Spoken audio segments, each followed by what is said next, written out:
नमस्कार, news are के खास कार्यक्रम 4 बड़ी खबरों में आपका स्वागत है। मैं हूं आपके साथ अभिनय सिंह चौहान। आज की पहली बड़ी खबर जम्मू कश्मीर के विधानसभा चुनाव को लेकर है, जहां चुनाव आयोग ने घाटी का दौरा किया है। दूसरी बड़ी खबर मध्य प्रदेश के मुख्यमंत्री डॉक्टर मोहन यादव के बेंगलुरु दौरे को लेकर है, जहां उन्होंने कई निवेशकों के साथ एमओयू साइन किए। तीसरी बड़ी खबर मध्य प्रदेश के प्रदेश कांग्रेस कार्यालय को लेकर है, जहां टाइमिंग प्लेट को लेकर सियासत गर्मा गई है। और चौथी बड़ी खबर रेसलर विनेश फोगाट को लेकर है, जहां विनेश के संन्यास की सूचना के बाद हरियाणा सरकार ने उन्हें मेडलिस्ट के बराबर सम्मान देने का ऐलान किया है। तो चलिए शुरू करते हैं 4 बड़ी खबरें।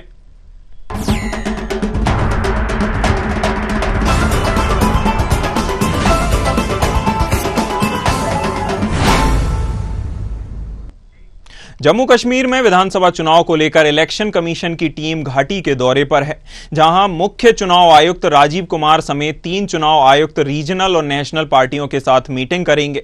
बता दें कि मीटिंग के लिए नेशनल कॉन्फ्रेंस, पीडीपी, कांग्रेस और अन्य दलों के नेता पहुंचे थे। साथ ही इलेक्शन कमीशन की आज पुलिस अधिकारियों और सुरक्षा बलों के साथ भी बैठक होगी। साथ ही चुनाव आयोग ने 20 अगस्त तक वोटर लिस्ट अपडेट करने की भी डेडलाइन दी है। गौरतलब है कि सुप्रीम कोर्ट ने दिसंबर 2023 में केंद्र शासित प्रदेश में 30 सितंबर 2024 तक चुनाव कराने के निर्देश दिए थे। साथ ही कोर्ट ने कहा था कि जम्मू कश्मीर को राज्य का दर्जा भी वापस दिया जाए। खबर पर हमारे साथ चर्चा करने के लिए आलोक सोती जी, राजनीतिक विश्लेषक, जुड़े हुए हैं। आलोक जी, जिस प्रकार से जम्मू कश्मीर में सुप्रीम कोर्ट के निर्देश के बाद अब विधानसभा चुनाव को लेकर सरगर्मी तेज हो गई है, चुनाव आयोग आज घाटी के दौरे पर है, क्या लगता है इस बार सकुशल चुनाव संपन्न हो पाएगा? आलोक जी।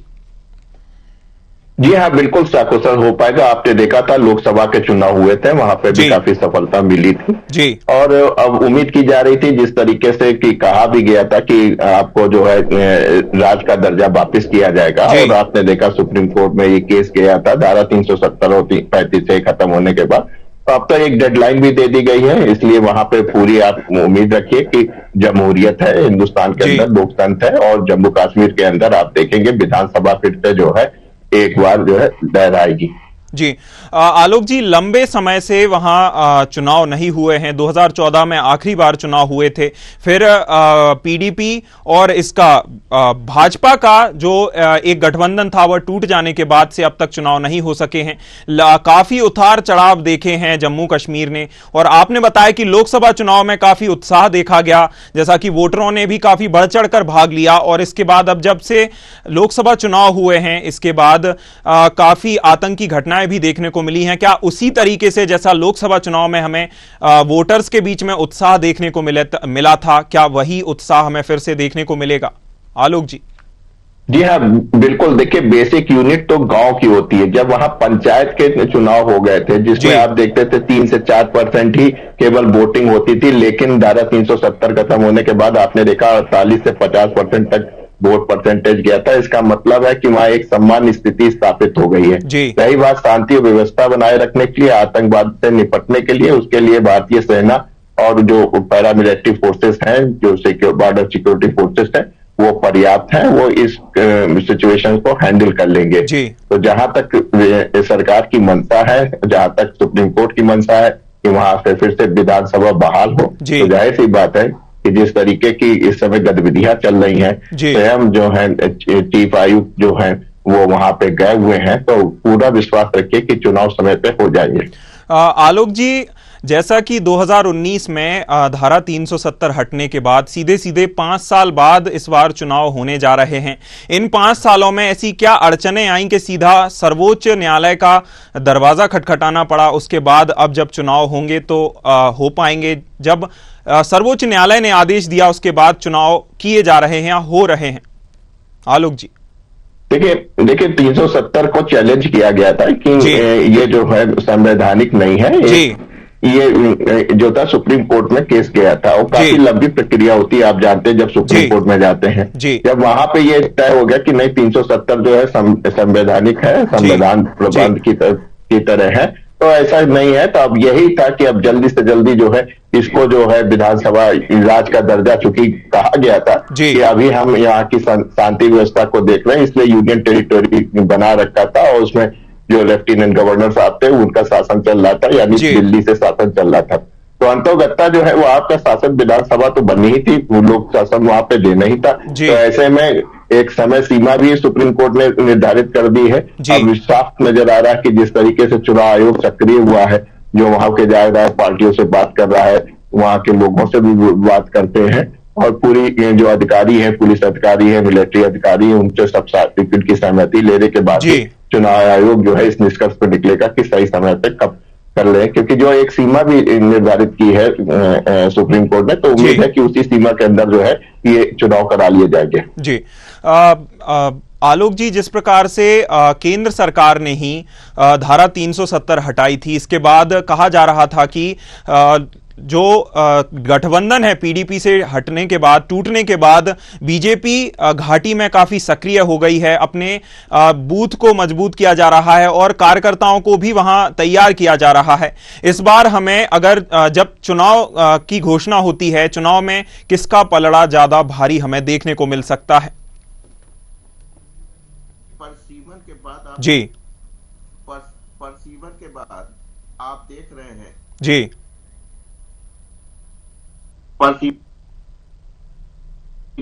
जो वहां पे 90 सीटें हो गई हैं, उसमें काफी थोड़ा सा बदलाव देखने को मिला है। एक तो आप जम्मू, जहां पे आप बीजेपी या ये कह सकते हैं केंद्र सरकार का ज्यादा वर्चस्व रहता है, वहां दूसरी तरफ घाटी भी है। लेकिन जिस तरीके का आप देख रहे हैं कि घाटी भी अब बीजेपी से अछूता नहीं रहा है, वहां पे आपकी जिस तरीके की 5 साल की जो परिस्थितियां रही हैं, उससे जो जमहूरियत है, जो वहां के जो लोग हैं वो दिल्ली से अब कटे हुए नहीं है, दिल्ली के करीब हो रहे हैं। और आपने देखा कि जिस तरीके से अब्दुल्ला परिवार का या जो मुफ्ती परिवार था या जो आजाद परिवार था, इनका बहुत वो पुराना वाला वर्चस्व नहीं रहा है।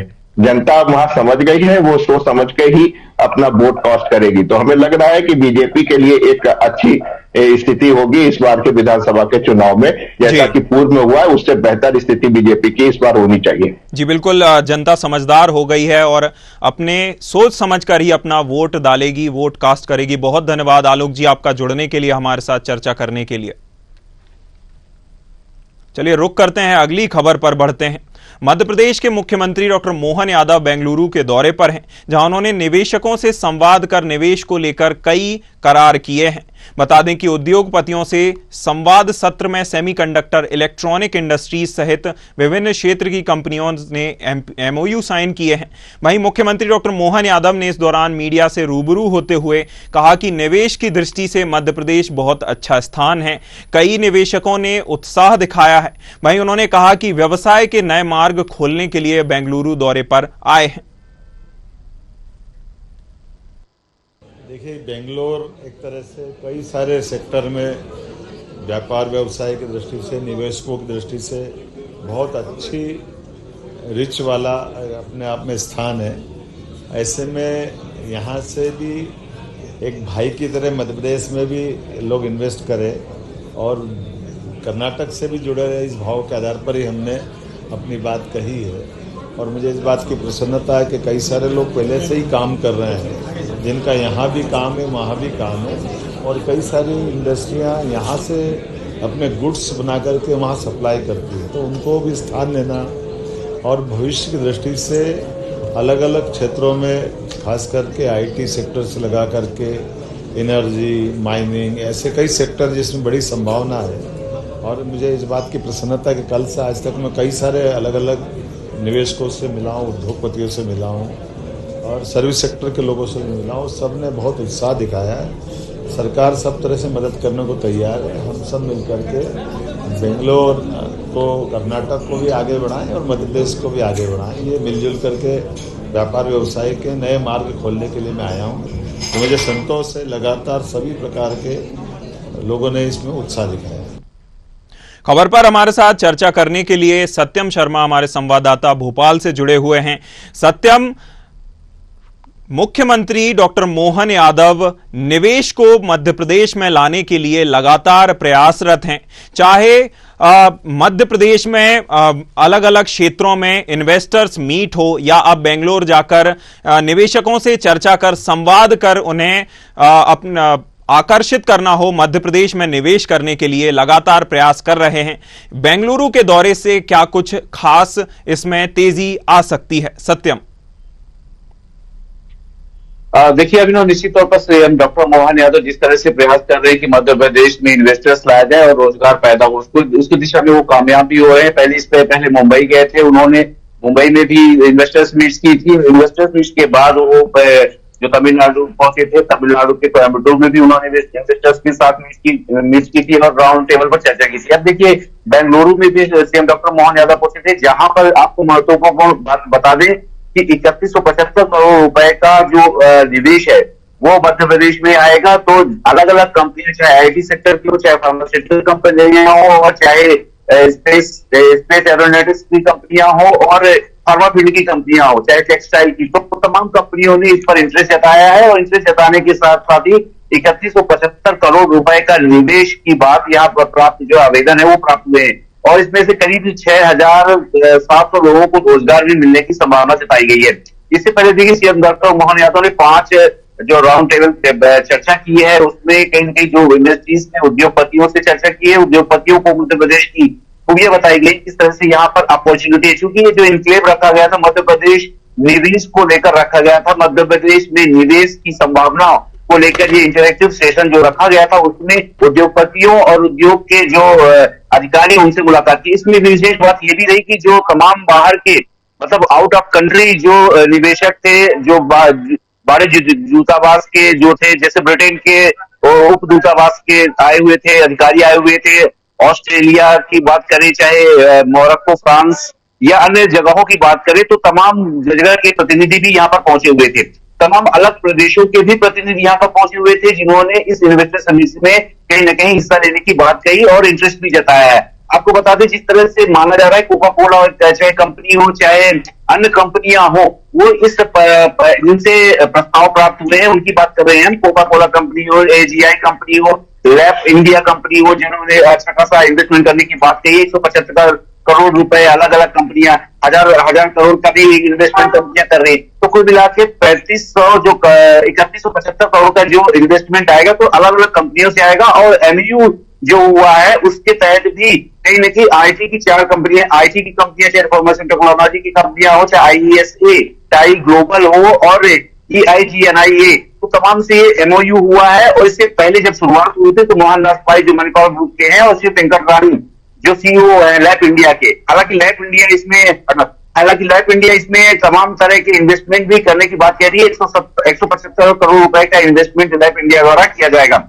एजीआई जो है 1000 करोड़ रुपए का इन्वेस्टमेंट करेगी, और लैब इंडिया राजगढ़ में 175 करोड़ का इन्वेस्टमेंट करेगी, जिसमें से 300 लोगों को रोजगार मिलेगा। एजीआई 1000 करोड़ का इन्वेस्टमेंट करेगी, वो भी जो जिसका 2000 लोगों को इस पे रोजगार मिलेगा। कोका कोला कंपनी जो है 350 करोड़ रुपए का इन्वेस्टमेंट करेगी, जिसमें 700 लोगों को रोजगार मिलेगा। Purvanchal food processing company Ujjain में जो है विक्रमादित्य उद्योग नगरी है, वहां पर अपना इन्वेस्टमेंट करेगी 400 करोड़ का, उसमें से भी 800 लोगों को रोजगार मिलने की संभावना है। तो कुल मिलाकर के जो कंपनियां है, और टेक्नो कंपनी एक है जो 150 करोड़ का करेगी। मतलब जो चाहे माइंस से रिलेटेड हो, चाहे टेक्सटाइल से रिलेटेड हो, चाहे एरोस्पेस से रिलेटेड हो, चाहे फूड प्रोसेस से रिलेटेड हो, सभी कंपनियों ने अपना वो जो है तैयार किया है कि वो अब जो यहाँ पर इन्वेस्टमेंट है इंडिया जो मध्य प्रदेश है उसमें करेंगे। इसको लेकर सीएम डॉक्टर मोहन यादव ने ये भी कहा है कि 28 अगस्त को जो ग्वालियर में रीजनल इन्वेस्टमेंट समिट हो रहा है, उसमें भी कई कंपनियों ने अपना इंटरेस्ट जगाया है, जिसमें वो शामिल होंगे। इसके बाद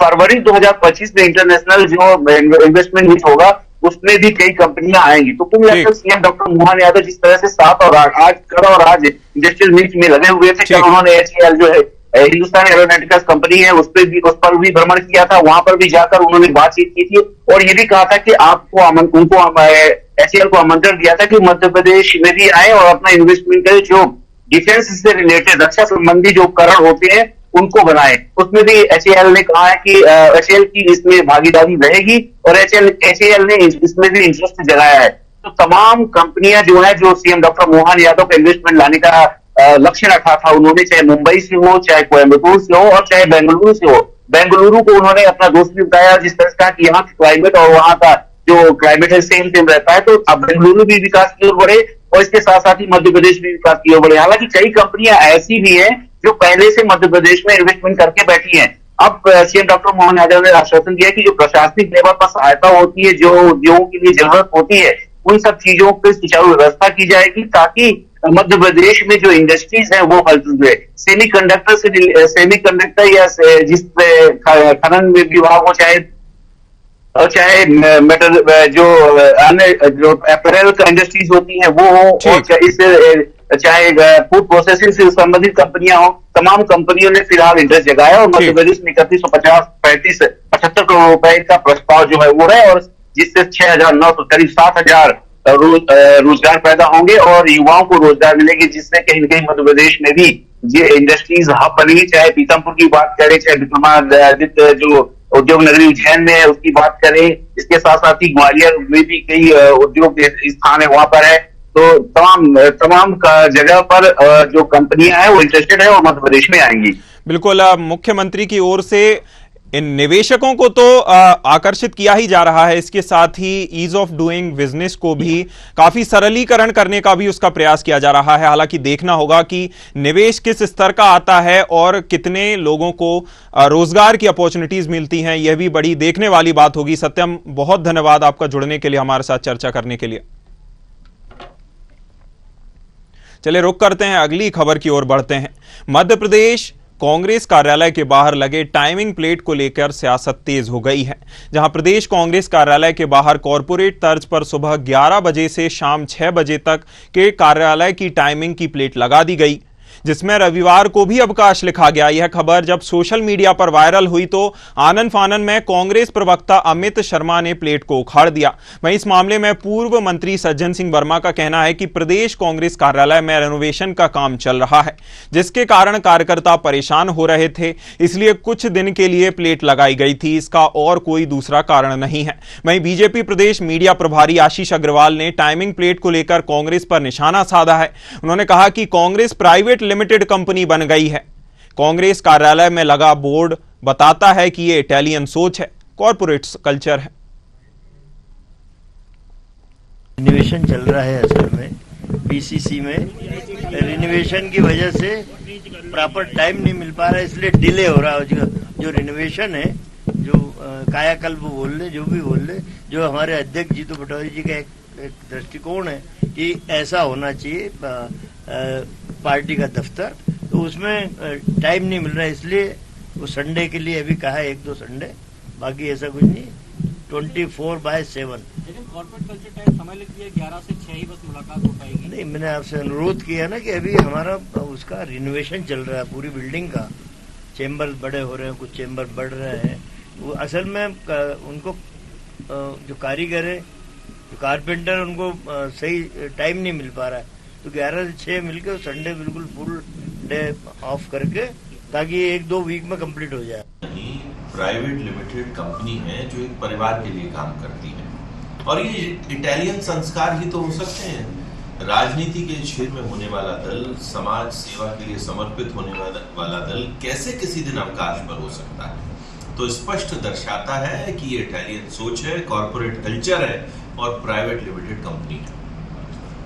मध्य प्रदेश में खिलाड़ी को खबर पर हमारे साथ चर्चा करने के लिए कृष्णा शर्मा संवाददाता भोपाल से जुड़े हुए हैं। कृष्णा, जैसा कि बीजेपी ने कहा कि कांग्रेस बनी प्राइवेट लिमिटेड कंपनी या फिर कार्यकर्ताओं की सहायता के लिए प्लेट लगाई गई थी, यह तो रेनोवेशन का काम है। कृष्णा,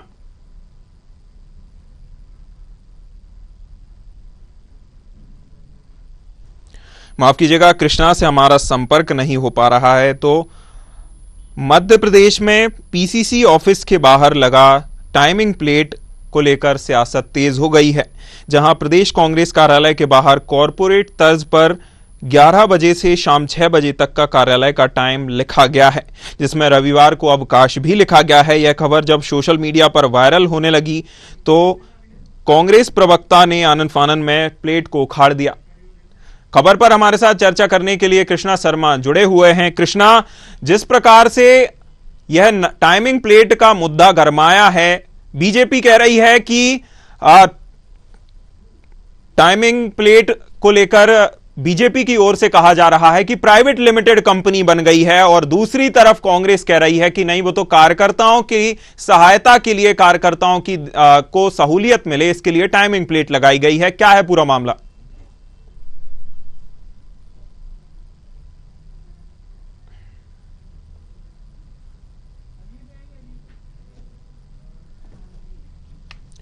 माफ कीजिएगा, कृष्णा से हमारा संपर्क नहीं हो पा रहा है। चलिए अगली खबर पर बढ़ते हैं।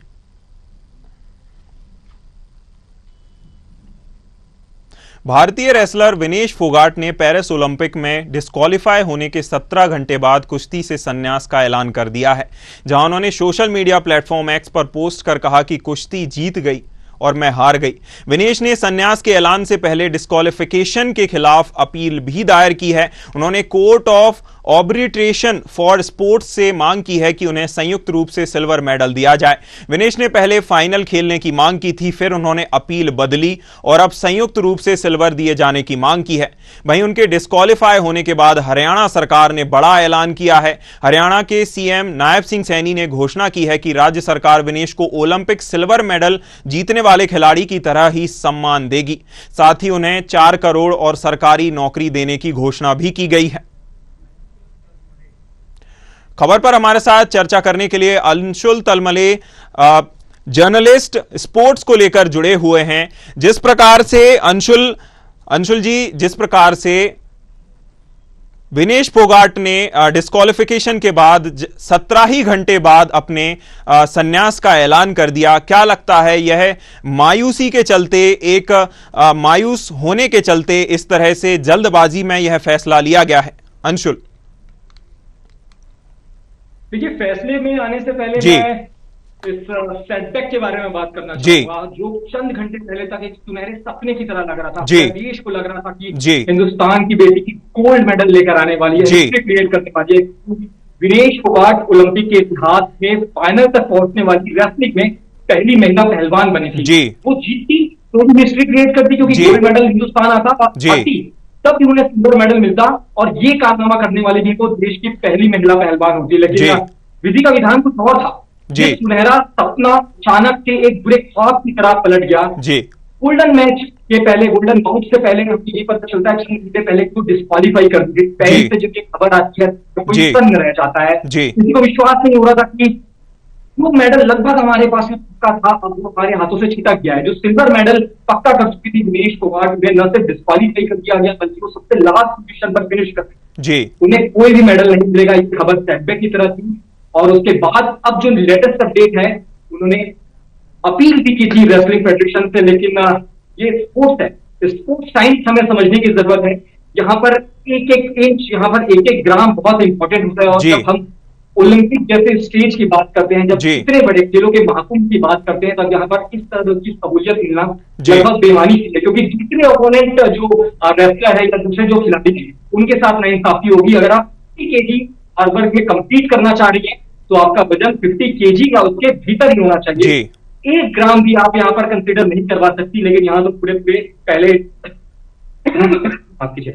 पहले ये 2.5 किलो का मसला था, और उसके बाद में फिर उनके बाउट से पहले ये 100 ग्राम रह गया।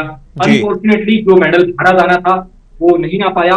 पूरी रात कोशिशें की गई, विनेश फोगाट लगी रही थी उनके साथ में, उनका पर्सनल स्टाफ था, कोचिंग टीम थी, न्यूट्रिशनिस्ट थे, वो सब इस बात की किसी भी तरीके से इजाद में जुटे रहे कि ये वजन कम हो जाए।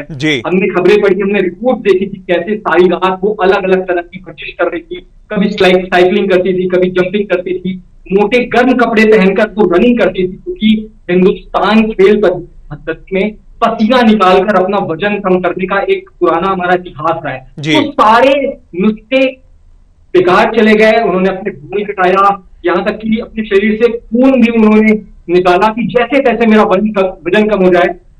निश्चित तौर पर जब वो तस्वीर सामने आई, वो हैरान करने वाली थी। बहुत पतली, बहुत कमजोर लग रही थी विनेश फोगाट।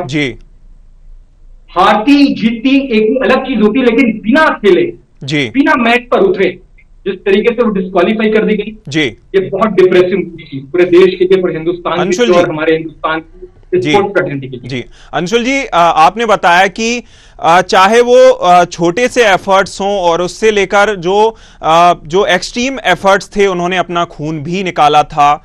अगर ऐसे में वह मैट पर उतरती तो वो देखने वाली बात होती कि वह अपना मैच कितने काबिलियत के साथ खेलती, लेकिन यह तो बेईमानी है कि उन्हें खेलने ही नहीं दिया गया और उनसे अब कोई मेडल भी उन्हें नहीं दिया जा रहा है। हालांकि उन्हें अपील उनकी ओर से कोर्ट में की गई है, स्पोर्ट्स कोर्ट में की गई है। देखना होगा कि उनकी अपील पर क्या सुनवाई होती है। भारतीयों के कई सारे वकीलों का भी उन्हें समर्थन वहां पर मिल रहा है, फ्री में लोग उनकी पैरवी करने के लिए तैयार हैं। लेकिन अंशुल जी, दूसरी ओर अब जहां की वह रहने वाली हैं, हरियाणा सरकार ने उनके लिए प्रोत्साहन के लिए 4 करोड़ और सरकारी नौकरी देने की घोषणा की है। क्या लगता है अंशुल जी, जिस प्रकार से हरियाणा सरकार और पूरा का पूरा देश जिस प्रकार से उन्हें हाथों हाथ ले रहा है और अपने चैंपियन को चैंपियंस ऑफ चैंपियन कह रहा है, क्या इससे आगे आने वाले जो भी खिलाड़ी होंगे उनको प्रोत्साहन मिलेगा और वह मायूस नहीं होंगे? अंशुल जी। देखिए, आपने 2 बातें की। पहली बात की हरियाणा गवर्नमेंट उन्हें सिल्वर मेडलिस्ट की तरह ट्रीट करने वाली है। हम बड़ी पिक्चर में जब आप देखेंगे, जब आप इंडियन कॉन्टिजेंट को देखेंगे, यहाँ पर जितने प्रतिभागी हिंदुस्तान की तरफ से ओलंपिक में गए और हिंदुस्तान का प्रतिनिधित्व किया, ये देखेंगे तब आपको समझ में आएगा कि मोर देन 50% एथलीट हरियाणा से आते हैं। हरियाणा की खून में, हरियाणा की मिट्टी में खेल भावना है। बच्चा पैदा होता है, अलग अलग कोई स्पोर्ट्स अपने चुन लेता है और उस तरीके से फिर गवर्नमेंट की पॉलिसीज होती है कि कैसे अपने एथलीट को वर्ल्ड लेवल तक लेकर जाएं और जाएं। हिस्ट्री पे हम जाएंगे, साइना नेहवाल बैडमिंटन में वो ब्रॉन्ज मेडलिस्ट है। बैडमिंटन की पहली प्लेयर थी, वो हरियाणा से आती हैं। हालांकि वो बेंगलोर में फिर बस गई और वहां पर जाके वो अपना सारा ट्रेनिंग करने लगी। विजेंदर सिंह, बजरंग पुनिया, बहुत आप जितने पहलवानों के आपने होंगे, योगेश्वर दत्त, सुशील कुमार की एक लंबी फहरिस्त है ऐसे खिलाड़ियों की जो हरियाणा से आए हैं और जिन्होंने ओलंपिक में या फिर एशियाड में या कॉमनवेल्थ में देश का झंडा बुलंद किया। दूसरी चीज ये कि अब विनेश फोगाट के साथ में जो हुआ, विनेश फोगाट ने अब यहाँ पर रिटायरमेंट का भी अनाउंसमेंट कर दिया है। शायद उन्हें अब बेहतर तरीके से पता है कि उनकी उम्र अब उनके साथ नहीं है। 29 ईयर्स की वो है। ओलंपिक 4 साल में एक बार आता है। अगला ओलंपिक जब वो खेले तब 33 साल की हो जाएंगी। 33 साल की उम्र में उनके रिफ्लेक्सेस वैसे स्ट्रॉन्ग नहीं रहेंगे, वैसे क्विक नहीं रहेंगे जैसे अब हैं। शरीर में वैसी ताकत नहीं रहेगी। जब उन्हें कंपीट करना होगा यंग एथलीट से, यंग पहलवानों से, वहां पर वो उनसे मार खा सकते हैं। आप जब दिनेश फोगाट के करियर देखेंगे तब उनकी कैबिनेट में आपको हर मेडल नजर आएंगे, आपको हर पदक, हर ट्रॉफी नजर आएगी। उन्होंने वर्ल्ड एथलेटिक चैंपियन, उन्होंने वर्ल्ड रेसलिंग चैंपियनशिप में मेडल जीता, उनके पास में एशियन गेम्स का मेडल है, उनके पास में कॉमनवेल्थ गेम्स का मेडल है। अगर कुछ नहीं था तो वो ओलंपिक का पदक था और उस ओलंपिक पदक को भी पाने के लिए उन्होंने जी जान लगा दी। लेकिन अनफॉर्चुनेट है वो जीत हारती एक अलग बात थी। शायद उन्हें पता था, शायद इंडियन कॉन्टिजेंट को पता था, शायद उनके सपोर्ट स्टाफ को पता था कि पूरी रात न सोने के बावजूद जिस तरीके से, जिन तरीकों से उन्होंने अपना वजन कम किया, उससे वो कमजोर पड़ती, मैट पर उतरती। तो हो सकता है शायद यूएस की मेडलिस्ट जो गोल्ड मेडल जिसने जीता है वो उनसे किस पड़ती। लेकिन यहाँ पर एक टेक्निकल ग्रेडेशन, आप जब मैच पे उतरती, आप हार के आप सिल्वर मिलता, अभी तो वो बिना कंपीट किए ही खाली हाथ लौटी है। बिल्कुल, एक बड़ा फर्क है। इस वजह से शायद ये एफर्ट बहुत इंपॉर्टेंट। बिल्कुल अंशुल जी, सारे पदक उनके पास थे, लेकिन जिस प्लेटफॉर्म पर हर खिलाड़ी खेलने के लिए जी जान लगाता है, सालों अपनी मेहनत करता है, उसमें वह पहुंचने के बाद भी उन्हें खेलने नहीं दिया गया और जिस तरह से उन्हें संन्यास लेना पड़ा है बिना खेले ही, वह ठीक न रहा। बहुत धन्यवाद अंशुल जी आपका जुड़ने के लिए, हमारे साथ चर्चा करने के लिए। तो 4 बड़ी खबरों में फिलहाल इतना ही। न्यूज़ आवर पर खबरों का सिलसिला लगातार जारी है। नमस्कार।